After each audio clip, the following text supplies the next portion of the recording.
네, 옥바라지 골목이라고 부르는 곳을 아시죠? 최근에 여기서 여러 논란과 또 속상하는 일들이 있었는데요. 일제강점기 서대문 형문소 옥바라지를 위해서 가족들이 머물던 역사적인 장소인데 최근에 재개발이 되면서 주민들을 강제로 퇴거시키는 과정에서 갈등이 있었습니다. 네, 새벽에 기습적으로 진행된 철거에 박원순 시장이 직접 현장을 찾았고 그 일을 계기로 옥바라지 골목 사태에 많은 이목이 모이고 있습니다. 오늘 시시각각 토크에서는 옥바라지 골목 비상대책위원회의 김세현 씨와 함께하겠습니다. 안녕하세요. 안녕하세요. 네, 철거 논란이 지금 한창인데 먼저 이곳의 그 역사적인 의미부터 좀 되새기고 갔으면 좋겠습니다. 예, 일제강점기에 의병 그리고 독립운동가를 수용하기 위해서 서대문 형무소가 건설되었는데요. 네. 이 서대문 형무소가 건설되면서 그들을 옥바라지 하기 위해서 그들의 가족, 동료 이런 사람들이 주변에 모여들게 되고 자연스럽게 옥바라지 골목이 형성되었습니다. 해방 이후에도 서대문 형무소가 이름을 서울형무소로 고치면서 서울형무소가 의왕으로 이전하기 전까지 네. 많은 민주화 투사들 그리고 민주화 투사들을 옥바라지 하기 위한 사람들이 그 장소에 있었고 네. 그렇기 때문에 옥바라지 골목의 역사도 계속되었습니다. 네. 네. 가족들이 머물던 뭐 여관도 있었고 예, 그렇습니다. 골목이 형성됐다는 거죠. 네. 네, 이렇게 역사적인 의미가 있는 곳이 아니겠습니까? 보존이 반드시 되어야 할 곳이 아닌가라는 생각이 드는데 어떻게 해서 철거가 되게 된 건가요? 사실 이곳의 역사가 잘 조명되지 않았던 것은 사실입니다. 네. 주민들이 그래서 옥바라지 골목의 역사성을 알리기 위해서 2015년 4월에 박원순 시장에게 이야기하면서 도시재생으로의 전환을 요구하기도 했는데 네. 결국 받아들여지지 않았고 작년 6월 말에 관리처분 인가가 났습니다. 네. 그 이후에도 많은 역사학자, 도시학자, 예술가들이 이곳을 지켜야 한다고 주장했지만 종로구청과 조합에서 받아들이지 않았습니다. 네.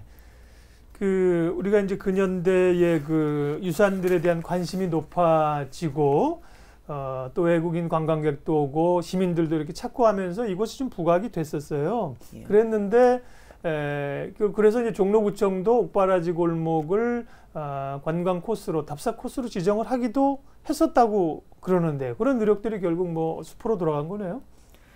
예, 네. 종로구청이 옥바라지 골목을 관광 코스로 지정하면서 네. 옥바라지 골목의 역사성을 인정하기도 했습니다. 그런데 해당 사항을 지적하면서 옥바라지 골목을 재개발하는 것이 부당하다라고 이야기했더니 종로구청에서는 네. 옥바라지 골목 관광 코스 그 안내판을 떼어버리고 예. 그 이후부터는 옥바라지 골목의 역사성을 부정했습니다. 그럼 왜 붙인 거예요, 그러면? 네. 개발이 결국 개발에 밀렸다는 거죠. 개발이 중요하다는 거고 예. 이 일을 제기하니까 아예 그곳에 표시해 놓은 것 자체를 그냥 떼버렸다 이런 거네요. 예, 그렇습니다. 예. 물증이 없다고 주장하면서 기존에 자신들이 인정했던 역사적 가치들을 다시 뒤집어버리는 행태를 네. 종로구청이 보였습니다. 예. 물증이 부족하다는 거는 뭐 역사적인 증거가 부족하다는 건가요? 뭐 어떠한 이유에서 이렇게 옥바라지 골목이 개발에 밀리고 역사적인 가치를 인정받지 못하게 된 걸까요? 그 옥바라지라는 행위 자체가 네. 누군가에게 밥을 해서 보내고 옷을 지어서 보내고 하는 일상적 행위이기 때문에 네. 흔적이 잘 남지 않습니다. 네. 그래서 해당 사료가 많이 남아있을 수가 없는 성격입니다. 그렇죠. 예. 하지만 옥바라지 골목 보존 대책위에서 여학생 만세 운동을 했던 최복순 씨나 인혁당 사건의 가족들이 묵었던 동양여관 또는 90여 년 된 영천여관 등이 옥바라지 골목에 있었다는 것을 증명하면서 옥바라지 골목의 역사적 가치를 발굴하고 알려내는 작업을 많이 했습니다. 네.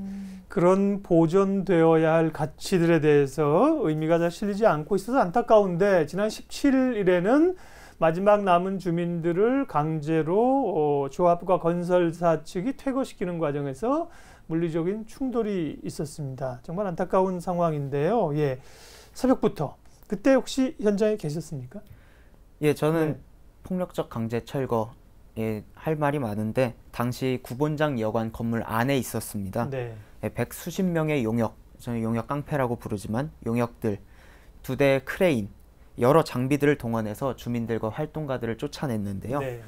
사람이 가득 차 있는 건물 안에 소화기를 뿌리고 사람의 얼굴에 소화기를 뿌리고 직접 그리고 바루, 소위 크로우바로 네. 주민들을 폭행하고 머리채를 잡아 끌어 바닥에 내팽겨치고 도저히 이루 말할 수 없는 폭력이 자행됐습니다.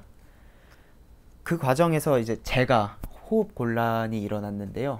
이제 평소에 심장 질환을 앓고 있기도 해서 응급차에 타야 한다고 호소했지만 용역들이 응급 구조대원들조차 보내주지 않았습니다. 결국 구조대원들의 강력한 항의에 용역들이 길을 비켜주고 제가 응급차를 타고 무사히 병원으로 갈 수 있었습니다. 근데 그렇군요. 사실 이러한 일이 일어났다는 것보다 더 중요한 것은 이러한 일이 일어날 수 있었다, 일어나도 됐다라고 생각합니다. 이 모든 폭력과 폭행이 법의 이름 아래서 자행되었고 종로 경찰들도 이것이 공정한 법 집행이다라는 말만 되풀이하면서 이 폭력을 방조했습니다. 네. 좀 마음이 아픕니다. 철거 현장에 박원순 시장이 같은 날 철거 계획을 철회를 하면서 이제 작업이 곧바로 중단이 된 건데 현장 출입은 가능한가요? 사실 박원순 시장이 철거 현장에 다녀간 이후에도 앞으로의 공사가 없을 거라고 단언하고 간 이후에도 네. 이미 여관 건물 안에 들어가 있던 용역들은 계속해서 집행을 했고 그리고 주민들과 연대인들이 여관에 들어가는 것을 막았습니다. 네. 그리고 주위를 펜스로 둘러싸고 있었는데 그 펜스를 보강하고 펜스 안쪽에는 다시 경비 용역들을 배치하면서 현재는 그 안을 볼 수 있는 상황도 아니고 들어갈 수 있는 상황도 아니게 됐습니다. 그럼 철거 작업이 시작된 거는 17일 날 몇 시부터 시작된 거예요? 새벽에? 5월 17일 오전 6시 30분경에 용역들이 모여서 여관을 동투구부터 여관을- 시작했다는 거잖아요. 예, 그렇습니다. 사람이 안 사는 이미 퇴거하신 집을 철거하는 거는 뭐 그나마 어쨌든 네. 법적으로 그렇지만 사람이 계신 곳을 철거하고 강제로 퇴거 조치를 시키려고 했었다는 거고 그럼 박원순 시장이 그 얘기를 듣고 현장에 가신 시간은 몇 시쯤인가요? 저는 그 당시에 병원에 있어서 정확한 가셨어요. 시간을 알 수는 네. 제가 알고 있지는 않는데요. 예. 집행이 되고 네. 사람 주민들이 쫓겨나고 예. 그런데 그날 오후 5시 20분에 박원순 시장과 저희 대책위가 면담을 하기로 되어 있었는데 예. 도중에 박원순 시장이 그 이야기를 듣고 네. 달려왔다고 저는 알고 있습니다. 예. 그러면서 어쨌든 철거가 중단이 됐고 박 시장이 현장에서 그에 대한 그 거친 표현들 하신 것도 우리가 이미 봤는데요. 오후에 회의를 하기로 지금 돼 있는데 알면서 새벽부터 이거를 철거하는 건 도대체 무슨 행위냐 이런 얘기가 있었습니다. 지금 그런데 문제는 이제 앞으로 보존에 관련된 이야기나 이런 것이 있어야 되는데 뭐 상당 부분이 훼손된 상태라면서요. 어느 정도인가요? 예, 조합 측에서 역사적 가치가 남아있다고 보이는 건물 그리고 지나가는 사람들에게 잘 보이지 않는 안쪽 건물들부터 철거를 시작해서 지금은 구본장 여관 그리고 남아있는 주민분의 가옥 한 채를 제외한 몇몇 건물을 제외하고는 거의 모든 건물이 철거되었다고 보시면 됩니다. 남아있는 건물들도 상당히 훼손되어 있는 상황입니다. 네. 구본장 여관 일대에서 지난주 일요일이었죠. 5월 22일에 골목 음악회라는 문화제가 열렸습니다. 그곳에 모인 분들이 어떤 말씀을 토로하시던가요? 예, 뭐 시민, 활동가, 예술가 등 되게 많은 분들이 옥바라지 골목에 찾아오셨습니다.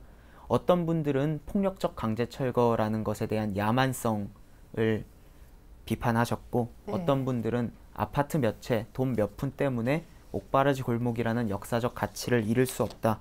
그것을 두고 보기만 할 수 없어서 찾아오셨다고 하기도 했습니다. 네. 강제 집행, 철거, 그리고 무책임한 행정을 정당화하고 있는 현행 제도를 바꿔야 한다는 목소리도 있었고요.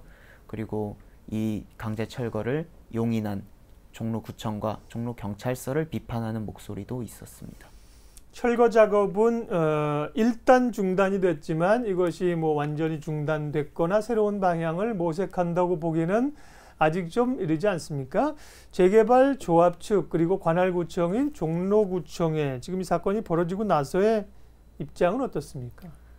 종로구청의 입장을 먼저 이야기하자면 종로구청 그리고 종로구청장은 법대로 했고 법대로 하겠다라는 입장만 반복하고 있습니다. 사실 정해진 행정과 정해진 법대로만 일을 진행한다면 정치제도가 존재하는 이유가 없다고 생각합니다. 종로구청장이라는 정치인을 뽑아놓았더니 행정공무원의 역할을 넘어서지 못하고 있는 것이죠. 시장 그리고 여론이 옥바라지 골목을 지켜보고 있으니 종로구청 입장 변화가 있었으면 합니다. 재개발조합 측의 경우는 저희와의 대화 창구에 전혀 참여하고 있지 않습니다. 그렇기 때문에 그 명확한 입장을 확인할 수 없는 상황이고 저희 측과의 대화도 일절 이루어지고 있지 않는 상황입니다. 예. 그렇군요. 지금 재개발조합 측과는 대화가 진행되지 않고 있는 상황인데 뭐 아직까지 날짜는 미정이지만 옥바라지 골목을 위한 해법을 찾기 위해서 박원순 시장이 직접 주재하는 끝장 토론이 예정이 되어 있습니다. 자, 그때 어떤 해결책이 나오기를 좀 바라시는지요? 예, 당연하게도 옥바라지 골목의 보존이 가장 중요하다고 볼 수 있는데요. 아직 남아있는 골목 일대를 보존하고 남은 가구를 이전하는 방식을 써서라도 옥바라지 골목 자체를 보존해야 합니다. 저희 비대위에서 제시한 옥바라지 골목 보존안에 대해서도 서울시와 자세한 논의를 진행했으면 하고요. 네. 이 과정에서 옥바라지 골목의 역사성, 자료 등을 충분히 연구해서 옥바라지 골목을 단순히 박제하고 전시하는 것이 아니라 지금 살아있는 문화, 역사적 공간으로서 옥바라지 골목을 남아있을 수 있도록 해야 합니다.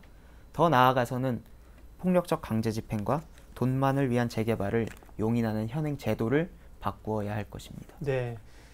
그러면 뭐 서울시도 해법을 좀 찾긴 찾겠지만 아무래도 현장에 계신 분들이 지금까지 고민해온 분들이 가장 좀 고민을 많이 했고 답을 많이 알고 계시지 않겠어요? 지금 비대위 안도 얘기를 하셨는데 구체적으로 비대위에서 좀 해결됐으면 하는 방안들을 좀 더 얘기해 주실 수 있을까요? 뭐 기존에 이야기됐던 것들은 사실 옥바라지 골목을 도시재생으로 옥바라지 골목 현재 이제 무학체 2구역을 도시재생으로 전환하라 아니면 일부분을 해제하라 이런 이야기도 나왔었는데 사실상 옥바라지 골목을 상당히 많이 훼손하면서 그것은 불가능한 일이 되었고 그렇기 때문에 지금 남아있는 건물들을 보존하고 지금 살고 있는 사람들이 옥바라지 골목에서 그리고 자신의 현재 삶의 모습을 유지하면서 살아남을 수 있도록 하는 것이 가장 중요한 해법이라고 생각하고 있습니다. 그를 위해서 뭐 더 자세한 실행 방안 같은 것은 서울시와 충분히 논의해 볼 수 있다고 생각합니다. 철거 전에는 이제 도시재생 모델이나 그런 것들을 논의했는데 이미 뭐 지금 상당 부분이 훼손이 된 상태이기 때문에 그런 논의는 어렵고 지금은 이제 남아있는 부분이라도 역사적 가치를 보존하는 문제들 또 그 밖의 방안들을 좀 찾으시겠다는 건데 그러면 지금 철거 전에 그런 도시재생이나 이런 거에 대해서도 비대위도 그렇고 굉장히 고민들이나 노력들을 많이 하셨을 거 아니에요. 근데 그런 과정들이 그러면 제대로 작동이 안 됐다는 거네요, 결국은.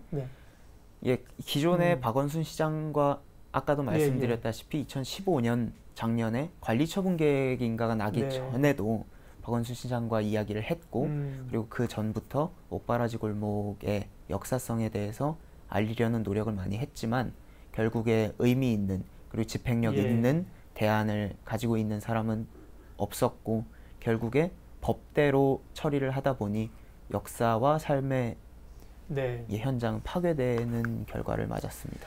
뭐 상당히 늦은 감은 있지만 현장의 상황들을 보면 지금이라도 우리가 우리 사회가 의견을 모아서 할 수 있는 것이 무엇이 있을까? 뭐 서울시도 마찬가지고요. 그런 논의들이 앞으로 있었으면 좋겠습니다. 오늘은 옥바라지 골목 비상대책위원회 김세연 씨와 함께 현장 상황들 또 앞으로의 방향들 논의했습니다. 고맙습니다.